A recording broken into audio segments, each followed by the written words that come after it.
your 24/7 sports wagering network. Fantasy Sports Today. Can he be a guy that's really useful in your fantasy rotation? I think the answer is yes. Game time decisions. I'm going to lose the bet because he's injured again. Betting above the rim. He's got a broke J. That's all there is to it. He's got no confidence in that jump shot. My thing you've always heard me say on the network is you're either winning or you're rebuilding. In-game live all access. Wondering when that was going to happen, and the answer is it just did. The bigger guy will have the advantage. Well, if the little guy can move, Joe, it's hard to hit the little guy sometimes when you're a big boy, right? In-game live, prime time. 40-1, I'm going to take a little flyer on Justin Rose. In-game live, overtime. As you sit here and listen, watch right now, you may want to consider placing that bet. It's smarter to be on SportsGrid. He went bogey, double, par, birdie, bogey. Thomas Dietrich's all over the place the other day. This golf course is so volatile where it can make you look like a fool in just a matter of minutes. And, you know, you look at a guy like Thomas Dietrich.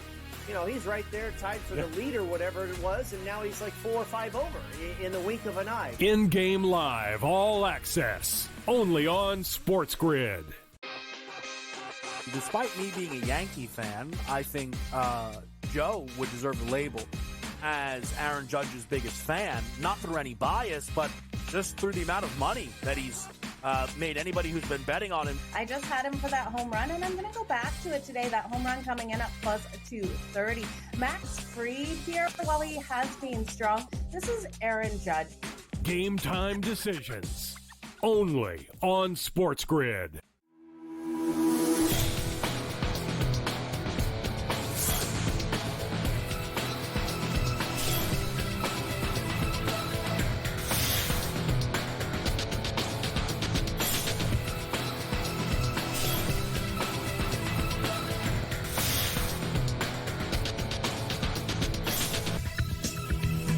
Good morning. Welcome to NewsWire here on SportsGrid. I'm Craig Mish. Plenty to cover here on the show with you as NBA free agency continues to roll on. Some big signings and, of course, news, notes, and information. We will get to that as Coach Young is going to join us on the show to go over the very latest in the National Basketball Association. Also, of course, Pat Evans from Legal Sports Report. He joins us.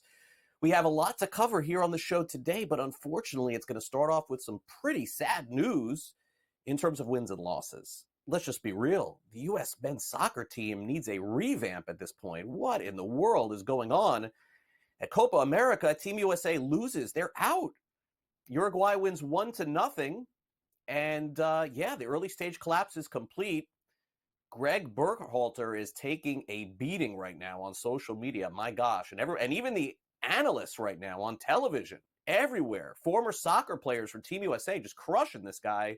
It's the first time the U.S. men's national team has been eliminated from the group stage of a major tournament after winning its first game. My goodness. Also the first time the U.S. men's team was eliminated from the group stage from a major tournament hosted on home soil. It has been a brutal turn of events for Team USA.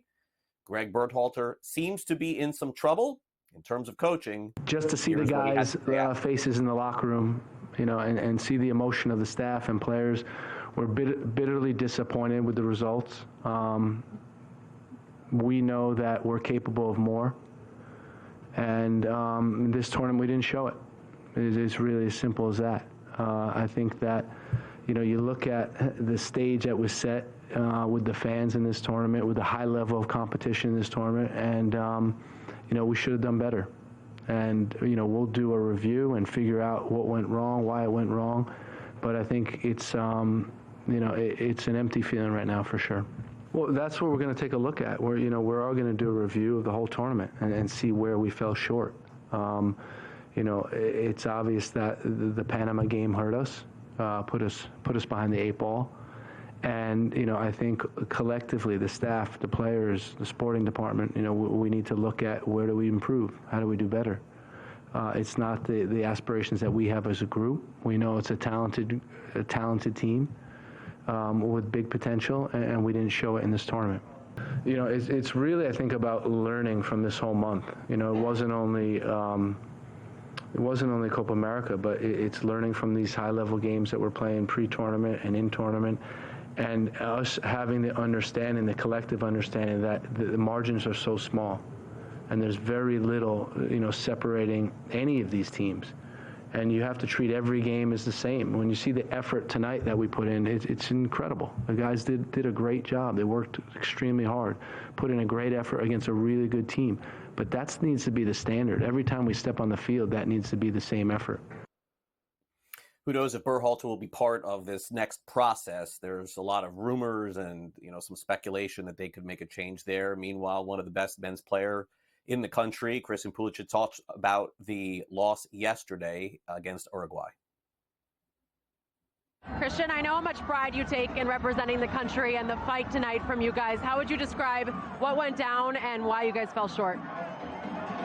It's difficult to say right now. Obviously, the emotions are running high. So, we had a good start and brought a lot of energy, but at the end of the day, just not enough quality. And yeah, I felt like we gave it everything, but just couldn't find the solutions to score. There was so much physicality tonight. How much frustration is there with the referee? Yeah, there's a lot. I don't want to talk too much about the ref. It does get frustrating, but yeah, that's what this tournament is about. So we just have to do our best to cope with it. I know it's short, but where do you guys go from here? What do you want to work on moving forward?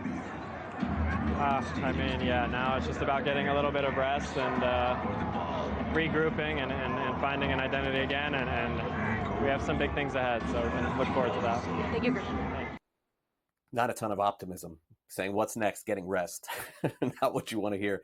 All right, let's get to the NBA. Donovan Mitchell looks like he's staying put in Cleveland. New deal, 3 years, $150 million maximum contract extension that will take him through the 27-28 season. So naturally, that looks to be the future for Spider Mitchell. A lot of speculation as to whether or not he could potentially leave Cleveland. I guess that's somewhat still on the table, but looks like he's staying in Cleveland with that contract. All right, Klay Thompson, we talked about him yesterday on the show. He's got a new destination. It is the Dallas Mavericks, a 3-year, $50 million contract, 13 seasons with Golden State, but his relationship with the club came to an end and naturally had some other suitors, potentially the Lakers, but chose to go to Dallas. Meanwhile, a very crazy story. The Boston Celtics win the championship, and Wyc Grousbeck, who is part of the majority ownership group in Boston, has announced that they are planning to make the franchise available for sale. That's right. You win a championship and then you sell high. I guess that's what happens. Now, again, it doesn't mean necessarily the team is going to get sold, but the team essentially now is available to be sold. Also, news from the Celtics yesterday, another mega contract extension. This time it is Jason Tatum, 5 years, $314 million to go along with Jaylen Brown's $285, Drew Holiday's $134, Derek White's $125, and Kristaps Porzingis $60. That's $919 million in contract extensions. Wow. Shohei Ohtani got $700 million, by the way, one guy. Speaking of baseball, the Houston Astros continue to play well, diving themselves back into the playoff picture. They win 3-1 against the Blue Jays yesterday. Jays going the other way. The Mets had an incredible 10th inning. 6 runs. They end up beating the Washington Nationals by a final of 9-7. You can see the Nationals even scored some runs there to come back. JD Martinez hit a 3-run home run. Jose Iglesias hit a 2-run home run. Mets continue to play solid baseball. Also, in case you missed it, the Nationals showed off their prized possession. His name is James Wood. He got called up and made his debut yesterday. He got a base hit in his first at-bat. James Wood is now a major leaguer. He played in the Futures game, by the way, once upon a time. Major League Baseball just announced their roster for the Futures game, which will play in Arlington in a couple of weeks. They also announced, by the way, that as part of the game, they're going to have skills competition before the game, and one of those skills is calling your shot. Imagine that in a baseball game like Babe Ruth. Like, the kids are going to be able to say, I'm going to hit it here and out, and then if you do it, you get points. Pretty cool idea. All right, over to the NFL. John Gruden loses a bid for the Nevada Supreme Court to reconsider whether a contract interference and conspiracy lawsuit he filed against the NFL after he resigned from the Raiders should be heard in arbitration. lost a bid. It is over. Simone Biles' husband, Jonathan Owens, he's an NFL player for the Chicago Bears. He's been given some time off later this month to go to France to watch his wife participate. Really nice, cool story there. He'll be away from just a few days to watch Simone try and get the gold. Also, Bet Rivers is going to remain the only functioning online sportsbook in Delaware for at least the next few months in 2024. There's a new bill to bring 6 other online sportsbooks to the state. It did not pass before the end of June, so no other opportunities there. In the WNBA tonight, we've got a full slate of games. Minnesota Lynx taking on the New York Liberty. Liberty 6-point favorite. Chicago Sky at the Atlanta Dream. Fever back in action tonight, but they're going against the best team, so it doesn't look pretty, at least on paper. Las Vegas 13-point favorites, and the Washington Mystics at the Los Angeles Sparks. Sparks are 1-point favorites there.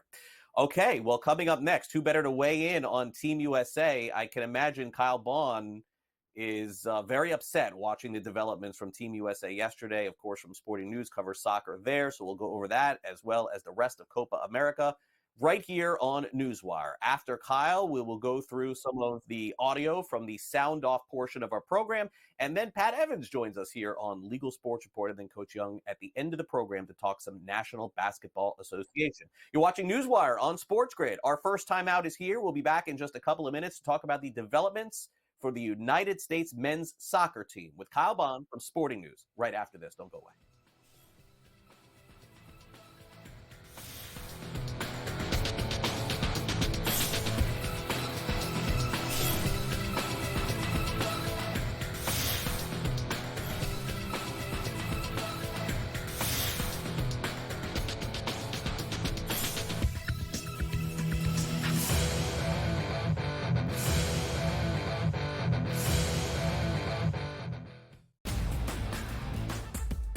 Technically, despite having the most wins in both the AL and all of Major League Baseball, 52 of them for New York, no longer the best winning percentage. You expect your front offices to hit that gas pedal when it comes time to get a better team on the field post All-Star break, because the one thing that you know from the Yankees and the Orioles is what, Ben? You're going to fight with each other throughout the stretch here, and you want home field advantage. The Early Line, only on SportsGrid. I think the one comparison that I'd like to make that reminds me of Tiger is Scotty's ability to make shots on a Sunday look like shots on a Thursday. And Tiger was so good at doing that too. In the high pressure leverage moments, he didn't lose a step. You know, he was still able to hit it pin high. He's still knocking down flag sticks. He doesn't mishit it. Only on SportsGrid. It's smarter to be on SportsGrid, your 24/7 sports wagering network. The Early Line. Magical and historic season in Lincoln, Nebraska continues. He is the best player in the NBA, but also in the biggest moments where the national media is watching. NewsWire. Something that we have never seen happen before with one of the iconic coaches in the game. Pharrell, coast to coast. The team covers. It's automatic. It's every time. Not sometimes. It's every time. Game time decisions. Luka is actually far more dangerous from 3 on the road this year than at home. This game here tonight, you may want to consider taking as many points as humanly possible. In-game live, prime time. We got not 1, but 2 coaches fired systems in place. Sports Rage this Late sort Night. of has letdown written all over it. It's going to be hard to match the emotion that they played with the other night. It's smarter to be on SportsGrid.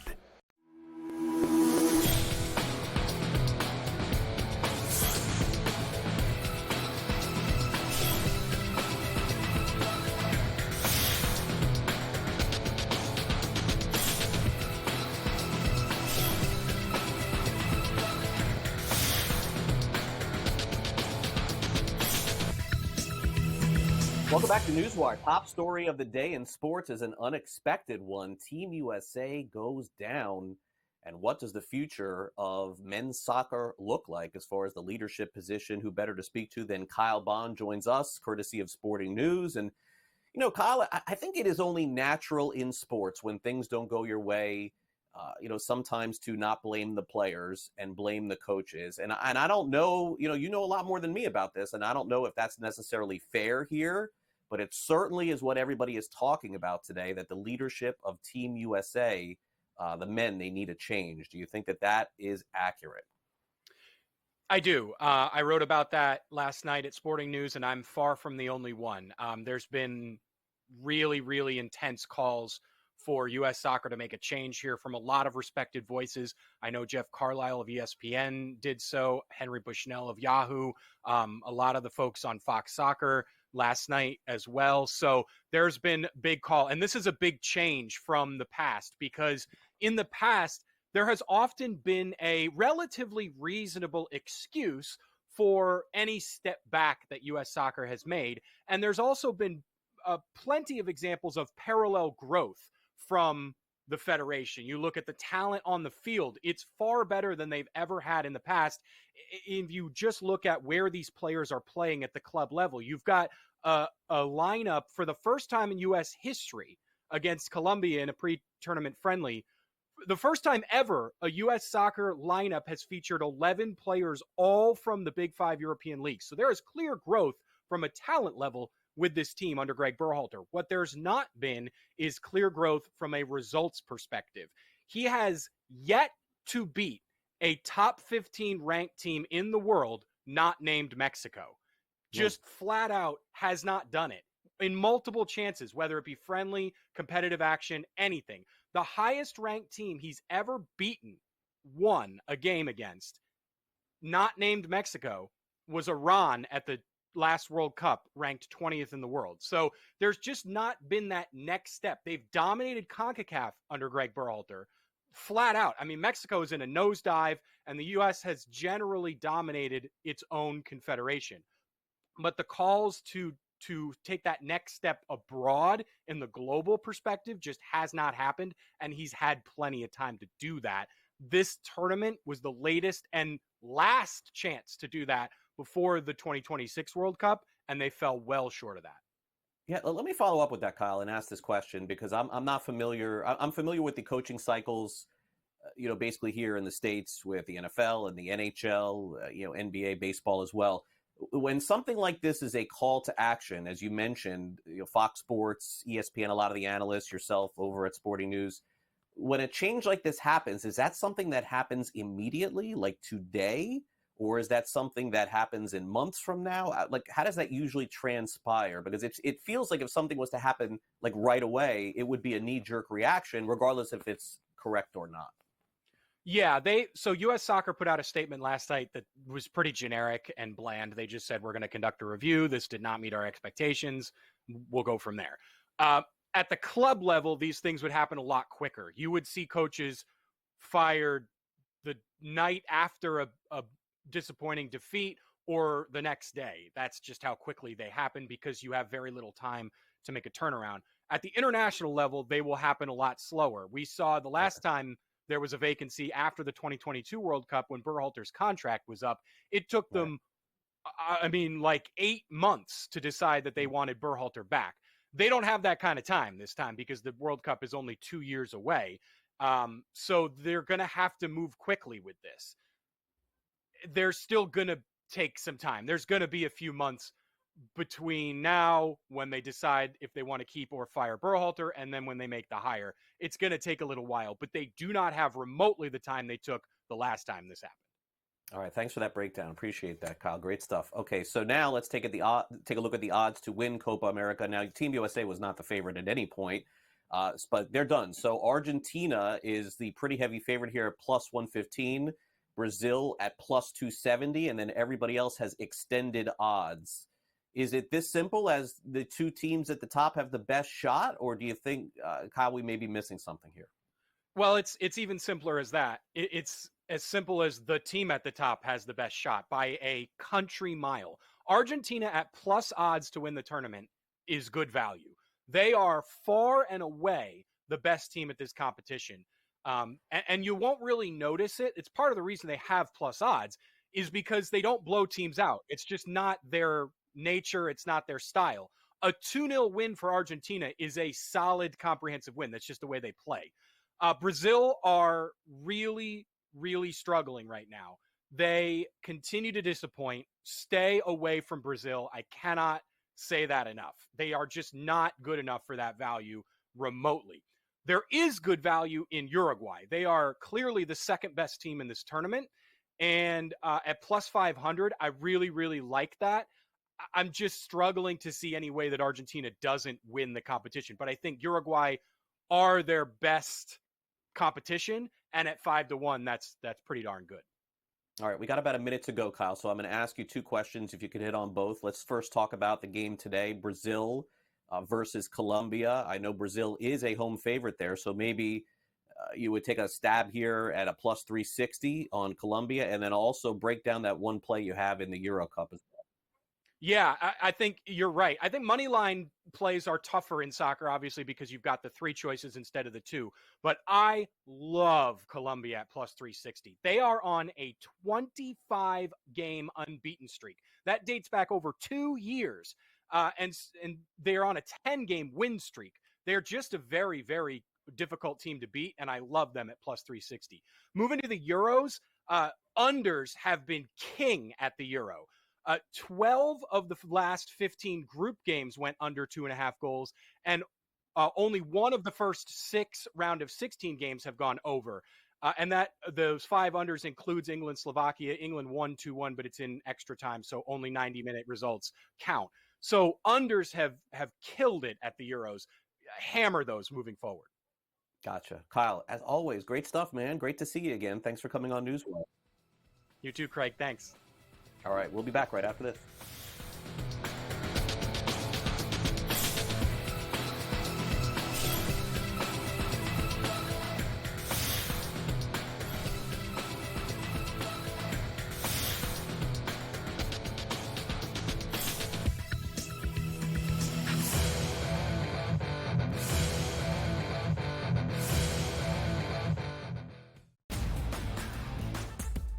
Technically, despite having the most wins in both the AL and all of Major League Baseball, 52 of them for New York, no longer the best winning percentage. You expect your front offices to hit that gas pedal when it comes time to get a better team on the field post All-Star break, because the one thing that you know from the Yankees and the Orioles is what, Ben? You're going to fight with each other throughout the stretch here, and you want home field advantage. The Early Line, only on SportsGrid. I think the one comparison that I'd like to make that reminds me of Tiger is Scotty's ability to make shots on a Sunday look like shots on a Thursday. And Tiger was so good at doing that too. In the high pressure leverage moments, he didn't lose a step. You know, he was still able to hit it pin high. He's still knocking down flag sticks. He doesn't mishit it. Only on SportsGrid. It's smarter to be on SportsGrid, your 24/7 sports wagering network.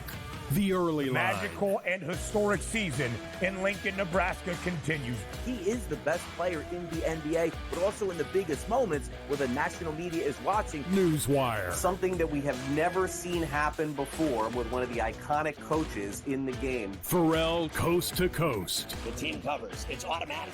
It's every time. Not sometimes. It's every time. Game time decisions. Luka is actually far more dangerous from 3 on the road this year than at home. This game here tonight, you may want to consider taking as many points as humanly possible. In-game live, prime time. We got not 1, but 2 coaches fired systems in place. Sports Rage This Late sort of Night. has letdown written all over it. It's going to be hard to match the emotion that they played with the other night. It's smarter to be on SportsGrid.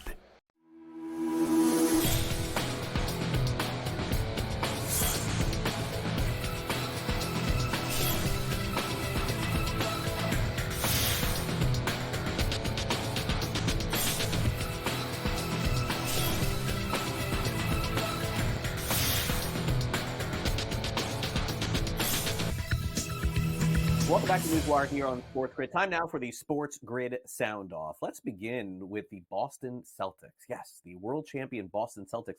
How about this announcement yesterday? And you got to really appreciate this one too, is that the Celtics ownership group, at the very least, is listening on the idea of selling the Celtics. You win a championship. It is the pinnacle of sports.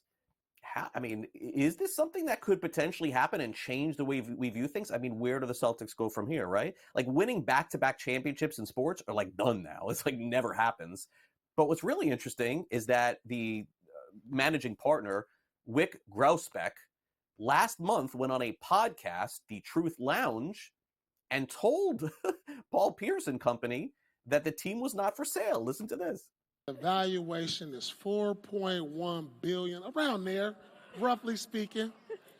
So, Paul, I'm sorry, it's not for sale. 4.1. You got that kind of scratch? All right, love. I don't got that kind of scratch, but look, he said love, not money. What if somebody, Elon Musk be like, hey, I got $10 billion. Wait, what did he say? So what if Elon Musk offered you $10 billion? Oh, I don't think he knows if a basketball is blown up or stuffed. $20 billion. Come on, it's not for sale. $30 billion. Not for sale. Not for sale. $50 billion. Not before the game. Not before All the right. game. We gotta win another ring. All right, there y'all have it, man. Hey. Unbelievable. Last month, not for sale. This month, for sale. How about that? All right, now let's, can't believe that. Let's turn it over to Ben. We've got the SEC coming up, and it looks completely different. Texas is in. Oklahoma is in. My Gators are still in. Who's going to win the SEC football championship this season? Ben Stevens is forced to do more than just the Big Ten. Here's a listen. Conference realignment is here. As of July 1st, Texas and Oklahoma officially join the SEC. So what is the odds outlook for both the Longhorns and Sooners in their first year in the Southeastern Conference? Despite being a newcomer, Texas, the second best price to win a conference championship, only behind the Georgia Bulldogs, plus 350 on the Longhorns. Last year, reaching the college football playoff in year number 3 of the Steve Sarkisian era in Austin, and they returned so much, starting at the quarterback position with Quinn Ewers absolutely stacked on both sides of the football. For the Red River Rivals, the Oklahoma Sooners, not nearly as optimistic of an odds outlook. 30-1 for OU in year number 3 under Brent Venables, and for the Sooners, despite having a new quarterback, at 30-1 for an Oklahoma program that won 14 Big 12 titles. It's a new frontier in the SEC. Craig, back to you. All right, Ben. I'll see you tomorrow on the early line. We'll talk some baseball. Speaking of which, maybe we should be talking a little bit more about the New York Mets. Why is all the talk about the grimace? How about the fact that the Mets are hitting the ball, right? Like, what a big game for them yesterday, scoring a lot of runs in the 10th inning, beating a Washington team, showcasing one of their new players in James Wood. JD Martinez, a key contributor to that fact yesterday, was in a little bit of a mini slump, but broke out in a big way yesterday. You're someone who is so meticulous with your swing that I know a lot of guys go through a little bit of a dip like that, and you say it's just part of the season. But is there anything that you, in that 0 for 12 before, saw and were trying to work through prior to coming through there? Yeah, I didn't even know I was 0 for 12, honestly. No, I mean, obviously I'm just, grinding right a little bit right now, and just trying to figure it out. I think for me it's just my gather and my, just the rhythm of my gather right now is a little off, and it's kind of making my swing kind of break down in certain places. So it's just one of those things where just got to try to figure out ways every night to help the team win until I can figure it out, really. You just wanted to hit it to the same spot as you. Yep, you wanted to do exact same spot. It was perfect. He might want you to do a post-game concert now. Oh, no, we're not doing any more of those. That's it. We helped him out. We gave him everything we needed. It's on him now. You'll see where the Mets go from here. Let me break some news for you here on NewsWire. The Miami Marlins had designated Tim Anderson for assignment. Anderson was signed by the Marlins in the offseason, but he's no longer a member of the club. Former All-Star, of course, and American League batting champion Tim Anderson, after 1 year, not even, with the Marlins, designated for assignment. All right, we'll take a quick time out here on the show. Coming up next, Pat Evans joins us here on NewsWire. We go over the latest in sports betting, and Pat is back from Canada, so he gives us an update. Stick with us on NewsWire. We're back right after this.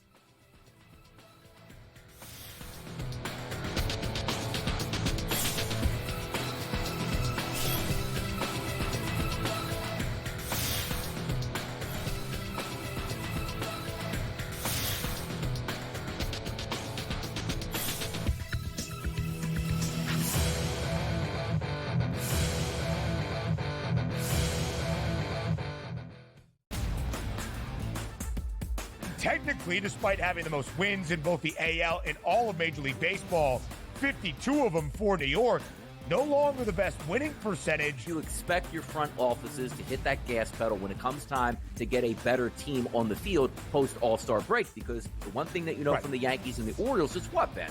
You're going to fight with each other throughout the stretch here, and you want home field advantage. The Early Line, only on SportsGrid. I think the one comparison that I'd like to make that reminds me of Tiger is Scotty's ability to make shots on a Sunday look like shots on a Thursday. And Tiger was so good at doing that too. In the high pressure leverage moments, he didn't lose a step. You know, he was still able to hit it pin high. He's still knocking down flag sticks. He doesn't miss-hit it.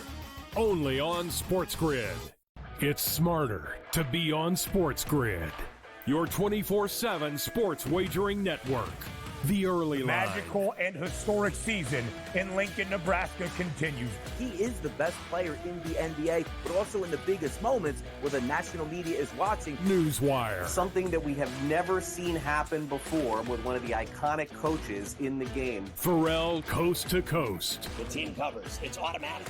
It's every time. Not sometimes. It's every time. Game time decisions. Luka is actually far more dangerous from three on the road this year than at home. This game here tonight, you may want to consider taking as many points as humanly possible. In-game live. Prime time. We got not one, but two coaches fired systems in place. Sports Rage This Late sort of Night. has letdown written all over it. It's going to be hard to match the emotion that they played with the other night. It's smarter to be on SportsGrid.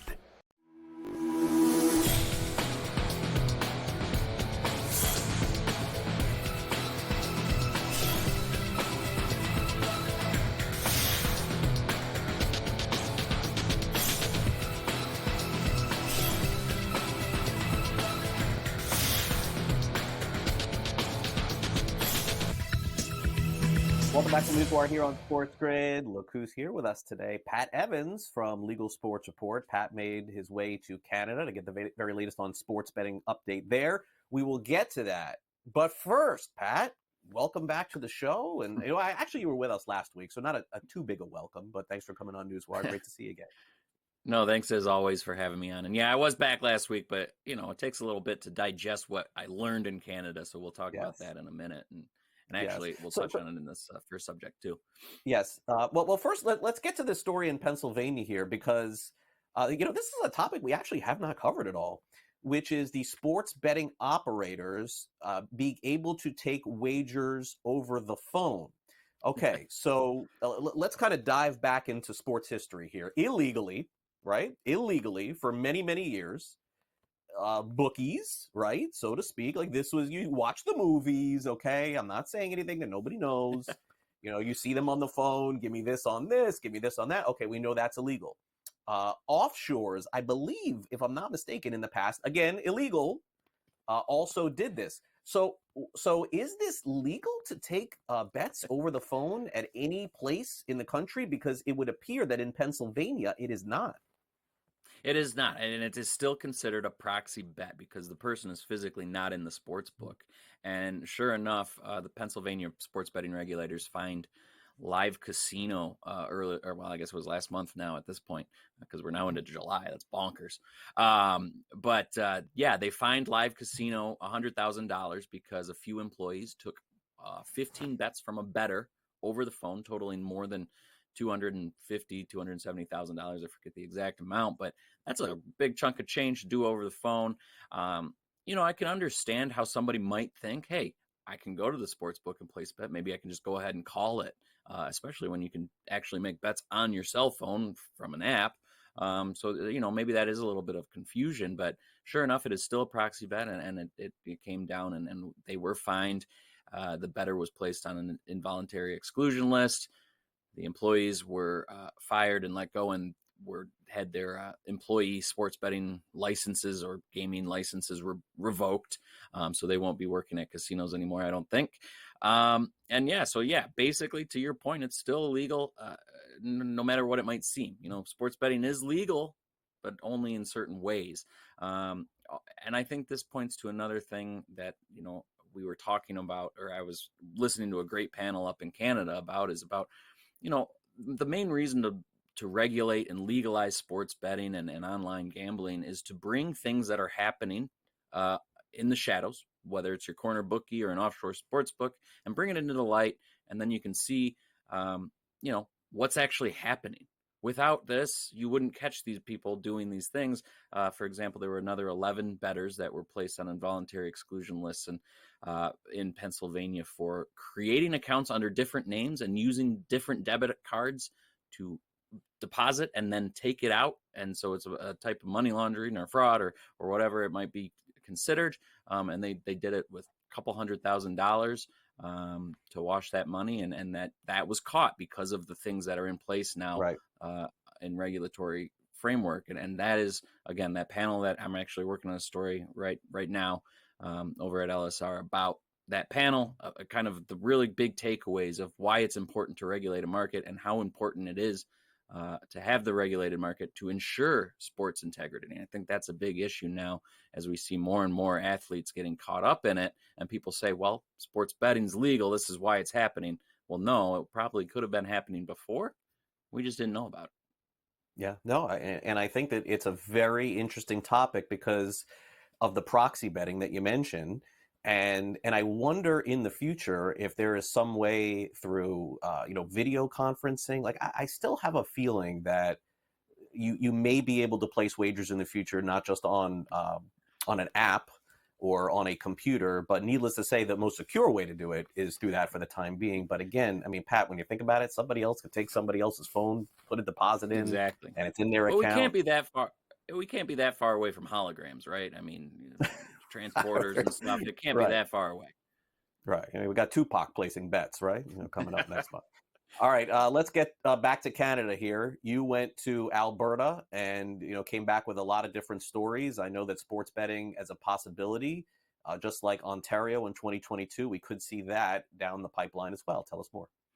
So yeah, I went up to the Canadian Gaming Summit, and sure enough, the big topics were 2 years of Ontario commercial market, and there was lots of patting on their own backs and talking about how great it was. We had an Entain government relations person say that Ontario is the gold standard or the platinum standard of gaming regulation. So there was a lot of, just a celebratory good 2 years up there. Well, the other big topic was Alberta, because sure enough, we've heard lots and we've talked about it on here that, a law was passed to allow the market to open up. And we were kind of waiting to see what was going to happen. Well, up in Toronto, Dale Nally, the Minister of Red Tape Reduction up in Alberta, said, yep, we are going to open it up and we're going to follow the Ontario model. We're going to massage it a little bit to make it a little bit better and hopefully perform as well or better than Ontario. And that's huge because Ontario has a 15 million population. Alberta's 4.4 million. But sure enough, there were lots of panels up there kind of talking about projections. And they say, it outperforms, punches above its weight in terms of per capita betting. And so it could be as big or bigger than Ontario in terms of that. And we've seen some projections from analysts in the past couple of weeks since the conference who've said, it could be $700 million in gaming revenue or $900 million. And that would put it among, the top 8 or so gambling jurisdictions in North America, which is huge for a province of that size. Does that happen? Of course, we're going to have to wait and see. It's got to get launched. I've heard quite a few people say they're trying to do it as quickly as possible. There's a chance commercial operators will be up and running by the end of the year, but I would put it more closely early next year.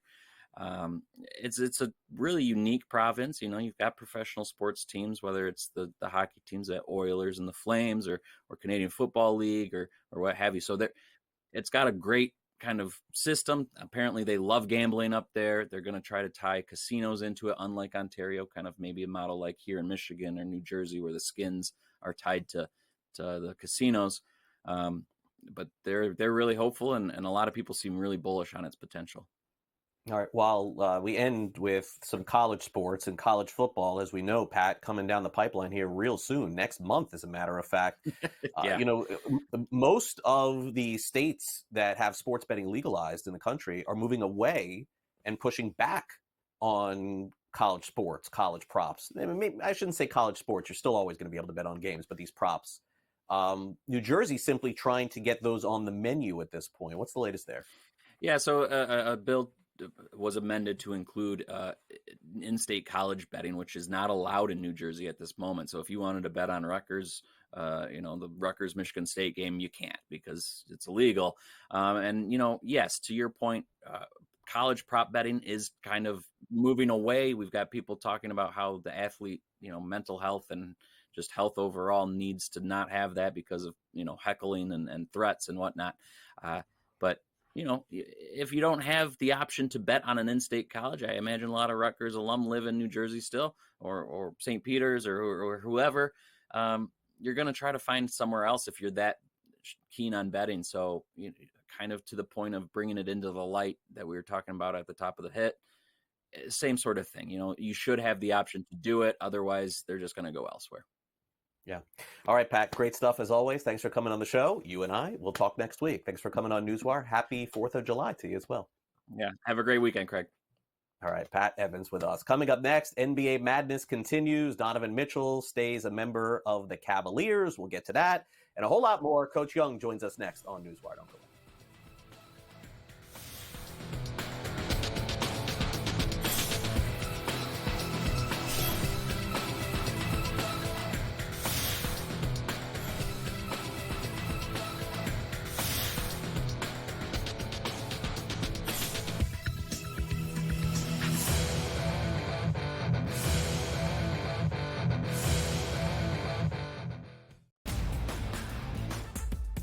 Technically, despite having the most wins in both the AL and all of Major League Baseball, 52 of them for New York, no longer the best winning percentage. You expect your front offices to hit that gas pedal when it comes time to get a better team on the field post All-Star break, because the one thing that you know from the Yankees and the Orioles is what, Ben?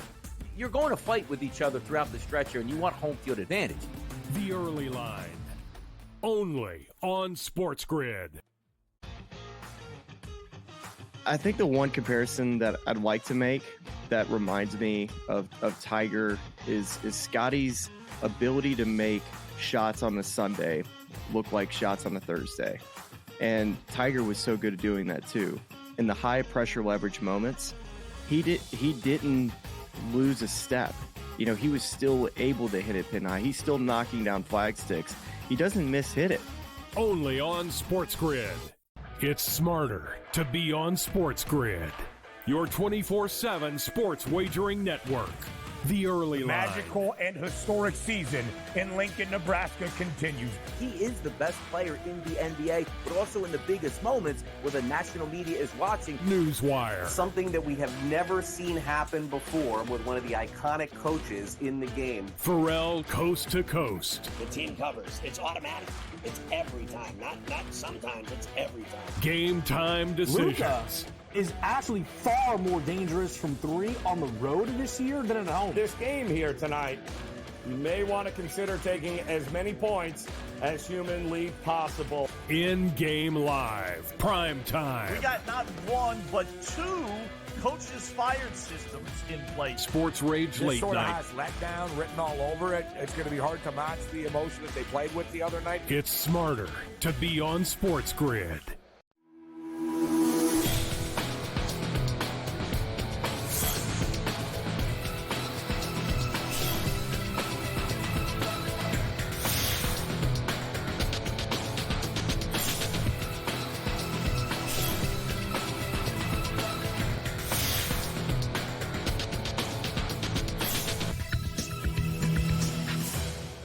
NBA Madness is back. Who covers the madness better than Coach Young? He's here with us, Coach. It's just this dynamic of the NBA that is supremely popular during the free agent transaction season. And then we get to the regular season and we forget all about it. I don't know. To me, it's just amazing. But at least we're going to start off by talking about a good player today, not some schlub getting $75 million that we'll never talk about during the regular season. Too much of that going around. I get it. Donovan Mitchell, Coach, let's start there. Thanks for coming on the show. Great to see you. There was some speculation that Cleveland could potentially move on from Mitchell. I mean, is this more transactional, meaning they just had to do this to start off with and then maybe could potentially move him? I don't know. You would tell me. It feels like when you commit this kind of money to a player, it's committing him to stay. Does that feel accurate? Yeah, it does. Great to be on there as always, Craig. The way it's a 3-year deal is because it's going to allow him to opt out and to get more money in 2 years. So there's moving parts to this. Obviously, I think it shows his commitment, Donovan Mitchell and Kobe Altman, to try and continue to build this team in Cleveland. Obviously, you saw they got rid of J.B. Bickerstaff, brought in Kenny Atkinson as now the head coach. Now you're going to have to see what the dominoes fall in regards to, now that obviously Donovan Mitchell signed this extension, there was always talk that if Donovan stayed, Darius Garland goes. So now you start to shift the focus to Darius Garland. Does he get moved by Kobe Altman and the Cleveland Cavaliers? Also, look at the center position. I really think that they have to break up the tandem of Evan Mobley and Jared Allen. I don't think that 2-style 4-5 system works in the NBA unless that 4 is a Karl Anthony Towns, a guy who can jump out and shoot the ball from 3. So to me, look at that as well. I think Darius Garland gets moved. I think either Evan Mobley or Jared Allen gets moved. I think it's Jared Allen. Simply put, the trade I would make right now, and I think it benefits both teams, New Orleans and Brandon Ingram to Cleveland for Jared Allen. It moves Evan Mobley to the center. It puts Brandon Ingram at the 4. To change the scenery, New Orleans needs a 5 now that Jonas Valanciunas is gone. I think it's a trade that would work great for both teams. All right, well, we'll see. I mean, naturally speaking, still trade season in the NBA. And, I guess, man, I didn't realize that Klay Thompson played 13 years with the Warriors. Is that true? 13 years? I mean, you could have said 6, 7. I would have been like, yeah, I mean, that's, a historical number to play for any franchise. And so I kind of understand why Warriors fans would be a little upset. I understand why Thompson would be a little upset, but maybe fans, Coach, haven't been watching sports like the last 40 years. Like all good things come to an end. Is this a good move for Thompson to go to Dallas to sort of rebuild himself a little bit? Because clearly this is, I would guess, the last contract he's going to play on. Is that fair? Well, it's probably the last big contract he's going to play on, 3 for $50. I want people to understand this. He may have gotten offered more money for other teams in the sign and trade, but Greg, you're a smart man. I'm a business teacher. No state income tax in the state of Texas. If he would have went to the Lakers, California had the highest state income tax. I think it's about 9%. So sometimes the numbers add up in regards to money that you actually take home in your pocket as opposed to what it says, because Uncle Sam, whether at the federal level or sometimes at the state level, it's going to get their cut. Now, in regards to style, I think it fits perfectly in that 3-guard lineup of Klay, Steph, and Luka. Greg, why did they lose in the NBA Finals? Number one reason, they got outshot.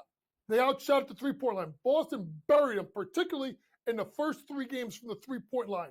They could not play catch-up. So now you add one of the best pure shooters still in the NBA, and now you have driving lane for Luka and Kyrie.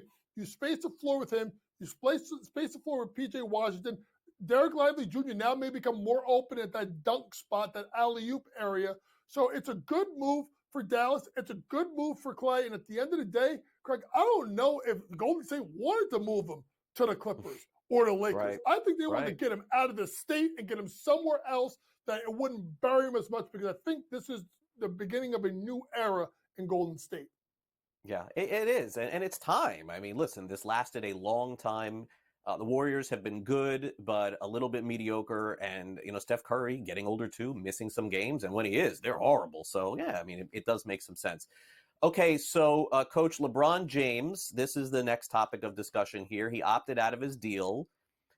Let's be transparent about this discussion we're going to have. We have no idea. LeBron beats to a way different drum than anybody else. We think we know one thing. He does another. I see reports. I don't know. I mean, I guess I'll take them at face value, but I mean, covering him here in Miami, Coach, when I was covering the Heat, you literally do not know what this guy is going to do next. You think you know, but you don't know. You want to take a guess here as to why he opted out? Or are we going to believe what we read for the first time on LeBron James, that he's looking maybe to take his salary down a little bit so they can sign some other players? Legit? I think he was willing to do so, but I think it was an ultimate smokescreen, to be honest with you. It's a way to show LeBron was wanting to give back. Simply put, he opted out because it allowed him to sign a 3-year deal at upwards of 150, almost $160 million. This is the last big deal that LeBron's going to get. And so far, he allows him to cash in. I mean, he's earned that right to do so. Listen, you could talk about the fact that he wanted to take less money to go get a Klay Thompson or get someone else. Who was going to go there? And who was going to trade with the Lakers to have LeBron go there? So at the end of the day, once Bronny was drafted by the Lakers, we knew that LeBron was going to opt out and then come back in. Maybe he would have taken less money, but it would have taken one or two players available to do so. Craig, I never thought that was going to happen. I fully expected LeBron to get the maximum amount of money. Now he's got to lean on Austin Reeves to develop. He's got to hope that Dalton Connect can knock down shots. He's got to hope that Rui Hachimura plays better. They got to hope that they get D'Angelo Russell to hell up off that team because he doesn't help them out. And Anthony Davis has to stay healthy. Still, at the end of the day, not better than Minnesota, not better than Oklahoma City, not better than Dallas, not better than Denver. You can talk about what happened with New Orleans. It may not be better than them. Memphis is going to take a big leap. Then you can look at teams like Sacramento, Golden State. Greg, I think it's going to be a struggle for them even to make the top 6 again next year with these new additions like Dalton Connect. Yeah, unless something significant happens, more of the same potentially. All right, Coach, happy July 4th holiday. I'll see you when I see you. Maybe next week. You never know. Have a great weekend. You too. Thanks, Craig. All right, Last Licks up next.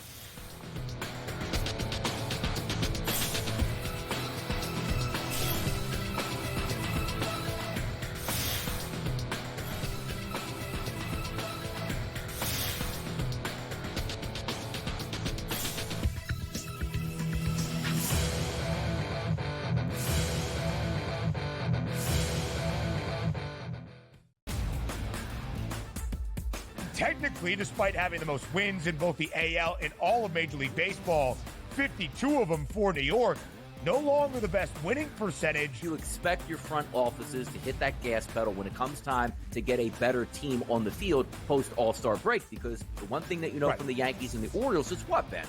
You're going to fight with each other throughout the stretch here, and you want home field advantage. The Early Line, only on SportsGrid. I think the one comparison that I'd like to make that reminds me of Tiger is Scotty's ability to make shots on a Sunday look like shots on a Thursday. And Tiger was so good at doing that too. In the high pressure leverage moments, he didn't lose a step. You know, he was still able to hit it pin high. He's still knocking down flag sticks. He doesn't miss-hit it. Only on SportsGrid. It's smarter to be on SportsGrid, your 24/7 sports wagering network. The Early Line. Magical and historic season in Lincoln, Nebraska continues. He is the best player in the NBA, but also in the biggest moments where the national media is watching. NewsWire. Something that we have never seen happen before with one of the iconic coaches in the game. Pharrell coast to coast. The team covers. It's automatic. It's every time. Not sometimes. It's every time. Game time decisions. Luka is actually far more dangerous from 3 on the road this year than at home. This game here tonight, you may want to consider taking as many points as humanly possible. In-game live, prime time. We got not one, but 2 coaches fired systems in place. Sports Rage This Late sort of Night. has letdown written all over it. It's going to be hard to match the emotion that they played with the other night. It's smarter to be on SportsGrid.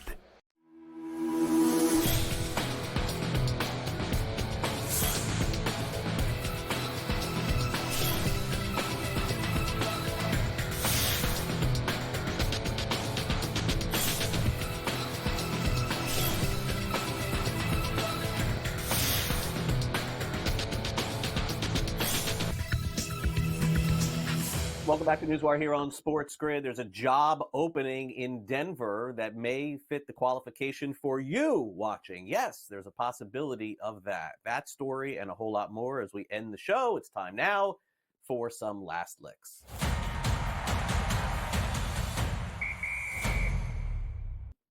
Are you interested in wearing a mascot suit? Are you? Because you got a shot here. There's a gentleman named Ken Solomon.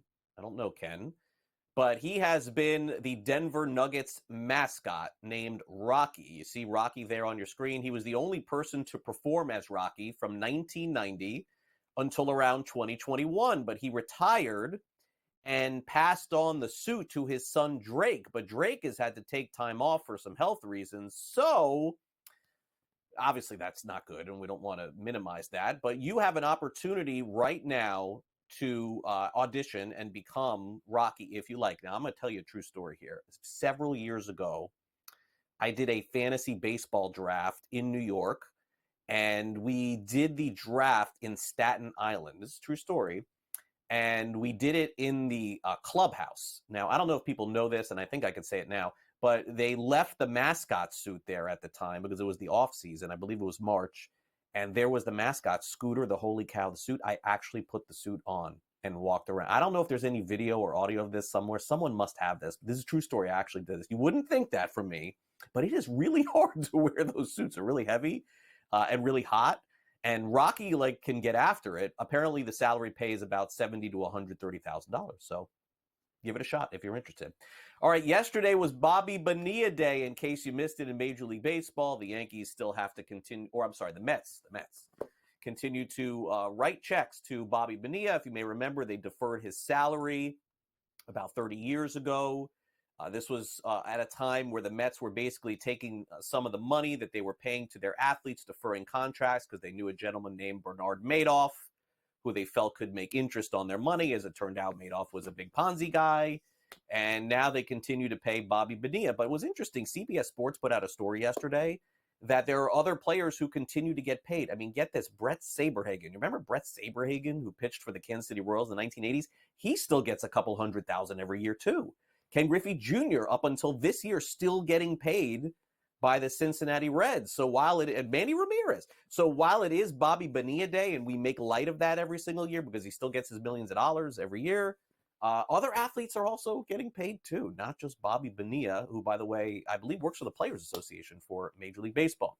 So we celebrate Bobby Bonilla Day. We also celebrate a birthday. What a big birthday it is for Derek White. 30 years old today, coming off a day where he agrees to a contract extension with the Boston Celtics. Folks, if you get $125.9 million on your birthday, you've done pretty well. So Derek White got his bag. He'll stay with the Boston Celtics. And he signed that extension yesterday. So I would say that's pretty fair to have a happy birthday for Derek White. Well, I mean, the Boston Celtics winning a championship and giving out $900 million in contracts and then maybe having the team for sale. I got to learn more about this story. Going back to what we were talking about earlier, can you imagine if, let's just say every other year or every few years, a team that wins a championship sells high and says, okay, we're selling at this point? Do you think that you would get more for your team coming off a championship or selling the team when you're not paying all of the salaries of the players at the time, coming off a rebuilding situation? A story I think we got to dive a little bit deeper into if indeed the Celtics do get sold. All right, that will do it for our show today. Let me tell you what's coming up next here on SportsGrid. Coming up, we've got the early line at noon Eastern. That is followed by Pharrell Coast to Coast at 3 o'clock Eastern. Game time decisions at 6. In-game live prime time at 9. And then Gabe is in the house for some Sports Rage at 10 p.m. Eastern. That's all the way through 1 a.m. tonight. Also want to thank our contributors on the show today, Coach Young, Pat Evans, and Kyle Bonn. Will continue to follow Team USA's soccer situation. That is without a doubt the top story in sports, as well as all the NBA and NHL free agency. But don't despair. We got another show for you here tomorrow, 11 a.m. Eastern. Our associate producer, Frank, and our producer, Michael Cohen, will put together a great show for you, and I'll deliver it tomorrow morning at 11 a.m. Eastern for our next edition of NewsWire. So I hope you enjoy the rest of your day and keep it locked right here to our great programming. And also don't forget you can learn more about us over at sportsgrid.com. Until then, enjoy your day and night, and I'll see you tomorrow.